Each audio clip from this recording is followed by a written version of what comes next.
Hi అండి. అర్థం చేసుకోలేని వ్యక్తులకి ఎంత చెప్పినా గానీ వ్యర్థమే ఫ్రెండ్స్. అది ఎవరైనా కావచ్చు. నీ మాట వినాలని రూలేమీ లేదు. లేదా నువ్వు చెప్పింది కరెక్ట్ అని వాళ్ళకేం అనిపించాలని లేదు. నువ్వంటే నచ్చినా, నచ్చకపోయినా నిన్ను గౌరవించే వాళ్ళ కోసం నువ్వేది చెప్పినా వాళ్ళు ఒకవేళ ఆలోచించగలుగుతారు.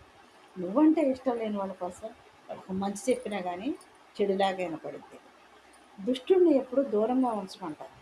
అలాంటప్పుడు మీరు దుష్టులకు దగ్గరైపోయి మీ మనశ్శాంతిని పాడు చేసుకున్నామనుకోండి ఫ్రెండ్స్.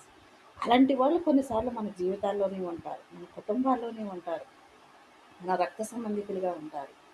మన బంధాలుగా ఉంటారు. బాధ్యతలు తెంచుకోలేము. బంధాలను ఏర్పరచుకోలేము. అలాంటప్పుడు మౌనం అంగీకారం కాదు. నీ ఆలోచన, నీ జీవితం, నీ నిర్ణయం, నీ గమ్యం కావాలి. నీ విజయం నీ ఆలోచన వల్ల రావాలి గానీ, ఒకళ్ళు ఏడిస్తే వచ్చేదో, ఒకళ్ళు పోరాడితే పోగొట్టుకునేదో ఎప్పటికీ ఉండదు.